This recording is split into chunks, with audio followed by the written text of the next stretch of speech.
मौलाना ambit से बाहर जाने के कभी कायल नहीं रहे। वो हमेशा दायरे में खेलते हैं। आजकल लोग ये कहते हैं कि मुल्की मफाद जो है ना वो रियासत का मफाद होता है और वो चंद ग्रुप्स का और एक क्रो का मफाद होता है, तो उसको मुल्की मफाद कहना गलत है। ठीक है, हर एक की पसंद नापसंद होती है। हमें भी बाज़-औक़ात ये महसूस होता है कि ये मुल्की मफाद जो है ना ये भी एक ढकोसला है। हुकूमत ने, ये जो मौजूदा हुकूमत है, मैंने वाज़े कर दिया कि हुकूमत जो फ्रंट पे है या जो बैक पे है, ये दोनों की बात हो रही है। जो ब्लंडर्स की, मौलाना क्या चाहते थे? मौलाना ये चाहते थे कि वो अपने आप को वेंट आउट करें, वो गुस्सा निकालें। उनको गुस्सा ये था कि उनको हराया गया, केपी में भी हराया गया और बलूचिस्तान में भी हराया गया। बड़ा ही आसान था मौलाना को अपने साथ मिलाना। आपने क्या करना था, खैबर पख्तूनख्वा की असम्बली में जो हिज़्ब इख्तिलाफ का लीडर होता है वो ओहदा मौलाना को देना था। आप कुछ मतलब करेंगे नहीं और आगे से मांगते चले जाएंगे तो कैसे होगा? मौलाना ने तो एक दफ़ा इनको जवाब दे दिया, झटक दिया। लेकिन आपको पता है कि इन्होंने फिर आखिरी हरकत क्या की है? कल रात मौलाना की आर्म ट्विस्ट की है।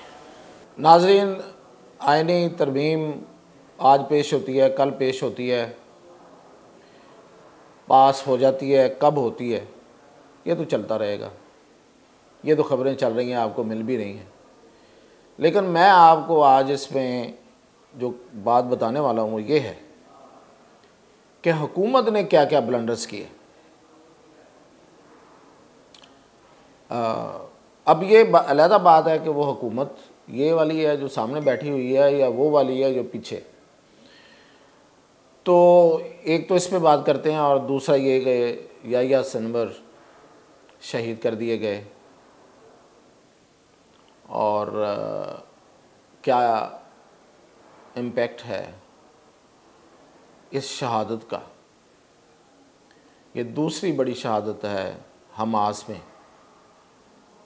और क्या अब आगे हमास का मुस्तकबिल क्या होगा, इस पे बात करते हैं। तो सबसे पहले हुकूमती ब्लंडर्स देखें। मौलाना, मैं बहुत शुरू से, जब से आप अगर मुझे देख रहे हैं तो मैं एक बात करता आ रहा हूँ कि मौलाना एम्बिट से बाहर जाने के कभी कायल नहीं रहे।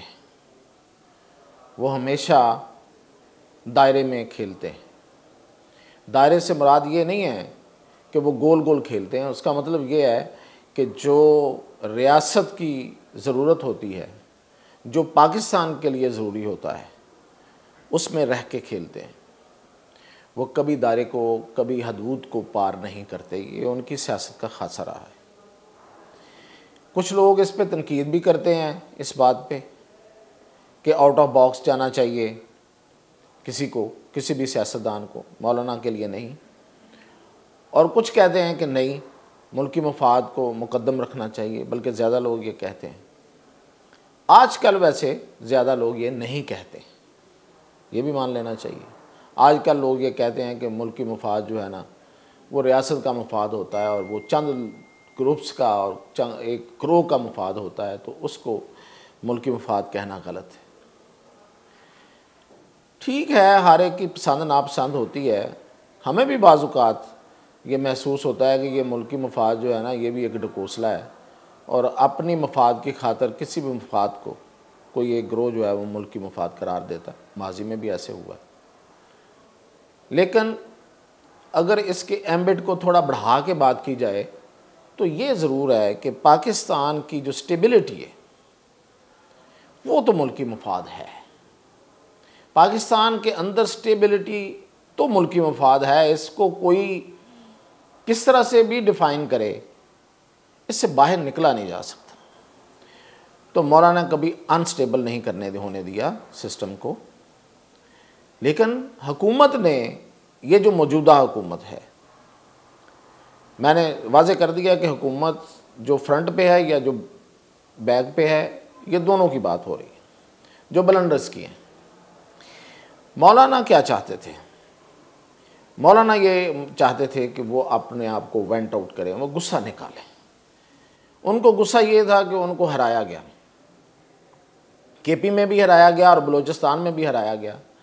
लेकिन असल मसला तो केपी है, जो उनका कॉन्स्टिट्यूशन है, कॉन्स्टिट्यूंसी है जो उनकी, वहाँ का मसला है। तो बड़ा ही आसान था मौलाना को अपने साथ मिलाना। मौलाना उस तरह से हुकूमत का हिस्सा ना बनते, लेकिन वो कभी हुकूमत से इतना दूर ना जाते जो अब आपको नजर आया कि आपने क्या करना था। खैबर पख्तूनख्वा की असम्बली में जो हिज़्ब इख्तिलाफ का लीडर होता है वो ओहदा मौलाना को देना था, वो आपने नहीं दिया। बलूचिस्तान की हुकूमत आप दे सकते थे, वो तो नहीं दी। ये तो कम से कम दे सकते थे। मौलाना तो फौरी तौर पे गवर्नरी भी नहीं मांग रहे थे आपसे, और शायद वो हिज़्ब इख्तिलाफ मांग नहीं रहे थे, लेकिन तवक्को उनकी ज़रूर थी कि मेरी कुछ से हो इस सूबे की असम्बली में जहाँ से मुझे इन्होंने निकाल बाहर किया है। और पीटीआई आ गई है जो जाहिर है कि उनकी सबसे बड़ी सियासी हरीफ है। तो फिर वो उसी हरीफ के साथ जा बैठे। उन्होंने कहा कि ठीक है, अगर आपने मेरी कोई लाज नहीं रखी तो मैं फिर अपने दुश्मन के साथ बैठता हूँ जो कि आपका दुश्मन है। तो उन्होंने उनको दोस्त बना लिया। अब इन्होंने बड़ी कोशिश की कि तरामीम को पास करा लिया जाए, और फिर और मौलाना को मनाने की कोशिश की, बड़ा कुछ किया, लेकिन जाहिर है आप कुछ मतलब करेंगे नहीं और आगे से मांगते चले जाएंगे तो कैसे होगा। मौलाना ने तो एक दफ़ा इनको जवाब दे दिया, झटक दिया। लेकिन आपको पता है कि इन्होंने फिर आखिरी हरकत क्या की है? कल रात मौलाना की आर्म ट्विस्ट की है। इस पर मौलाना बोले, अभी भी उनके जो गफूर हैदरी हैं वो बड़े सख्त बोले, लोगों को उठाया है। अब कुछ एक दो लोग तो वैसे भी वो इनकी जमात में जो थे वो एस्टैब्लिशमेंट के ही बंदे हैं, लेकिन कुछ को उठाने की कोशिश की, कुछ को धमकाने की कोशिश की। इस पे फिर मौलाना सीख पाओ में फिर रात गए तक उनकी मिन्नतें की। तो अब जाके मौलाना जो हैं वो राज़ी हुए हैं। तो क्या फ़ायदा इतना टाइम लगा के, इतना मतलब ये है कि क्या ऐसे कहें कि ये कोई बहुत इनकी कारकर्दगी के पे कितने सवाल आता है। पूरी ताकत के साथ फिर भी अब जाके मौलाना राज़ी हुए। तो अब भी अगर ये कोई दरमियान में या बाद में ऐसी हरकत करेंगे तो मौलाना अपना पॉलिटिकल कार्ड ज़रूर खेलें, ये बात है।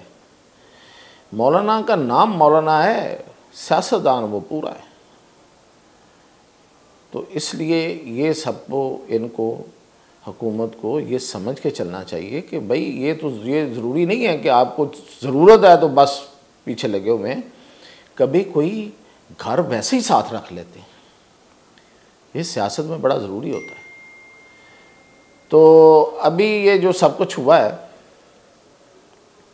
इसमें तरमीम तो पास हो जाएंगी पहले मरहले में, और दूसरा मरहला भी आएगा, और उसके लिए इन्होंने ज़ाहिर है कि तैयारी कर ली हुई है। 2 सेनेटर जो हैं वो नाअहल करार पाएंगे, एक का प्रोसेस शुरू हो गया, दूसरे का सवात से है उसका भी शुरू हो जाएगा। 2 वो आ जाएंगे क्योंकि सेनेट सबसे बड़ा इशू है। आईनी अदालत बनेगी तो मखसूस नशिस्तें पीटीआई को नहीं मिलेंगी ज़ाहिर है, और फिर जब मखसूस नशिस्तें आ जाएंगी तो उसके नतीजे में इनको मज़ीद सेनेटर भी मिल जाएंगे, क्योंकि स्ट्रेंथ के लिहाज से सेनेटर आने हैं, और केपी से वैसे ही सेनेटर अभी तक नहीं आए, तो उनका इलेक्शन भी होना है। तो वो होगा तो वो मज़ीद पीपल्स पार्टी को और नून लीग को मिल जाएंगे, तो इनकी सेनेट में फिर ये कंफर्टेबल हो जाएंगे। तो जो second phase of the amendments है वो तब पास करा ली जाएंगी। लेकिन अगर उसमें भी कोई ऐसी अमेंडमेंट्स पास कराने की कोशिश की गई जो कि अवामी मफाद में ना हुई, तो उसमें आपको फ्रंट लाइन पे मौलाना ही नज़र आएंगे। तो एक तो ये बात हुई, और दूसरा ये कि याह्या सिनवर 20 साल कैद काटी उन्होंने इज़राइल की, और 20 साल कैद काटने के बाद फिर वो जब रिहा हो के आए हैं, और उनकी जो जदोजहद है, जो कल आपने फुटेज देखी है कि वो आखिरी दम तक लड़ रहे थे, ज़ख्मी होने के बावजूद, और फिर पूरी बिल्डिंग को कोलैप्स करना पड़ा उन्हें शहीद करने के लिए। तो ये सिंबॉलिकली और लीडरशिप के लिहाज से ऑन ग्राउंड ये बहुत बड़ा नुकसान है हमास का। हमास एक रेजिस्टेंस की अलामत है। मैं नहीं चाहता, कोई भी नहीं चाहता कि रेजिस्टेंस ख़त्म हो, क्योंकि रेजिस्टेंस ज़िंदगी की अलामत है। और ज़ालिम के सामने खड़ा होना हर किसी के बस की बात भी नहीं है, और हमास जो है वो ज़ालिम के सामने खड़ी है। स्ट्रेटजी पे हमें इख्तलाफ हो सकता है, लेकिन उनकी जद्दोजहद, उनकी नीयत, उनके खलूस पर कोई शक नहीं किया जा सकता। तो इज़राइल ने याह्या सिनवर को शहीद करके अपनी तरफ से तो हमास का ख़ात्मा कर दिया है, और वो दावे कर रहे हैं कि अब हमास टूट चुकी है, ख़त्म हो चुकी है। लेकिन हमास पे ये वक्त कई दफ़ा आया है और उनके लोगों को शहीद किया गया, ढूंढ ढूंढ के उनको कैद में डाला गया, जेलों में डाला गया, और जिस तरह से अज़ियत का निशाना बनाया गया, और बहुत से इनके रहनुमा मुजाहिदीन जो हैं वो जेलों में शहीद हो गए। लेकिन हमास ख़त्म नहीं हुई। हमास मुज़ाहमत, और मुज़ाहमत का ख़त्म होना किसी के लिए कोई अच्छी अलामत नहीं है। तो उम्मीद करते हैं कि मुज़ाहमत जो है वो जारी रहेगी, हमास ज़िंदा रहेगी।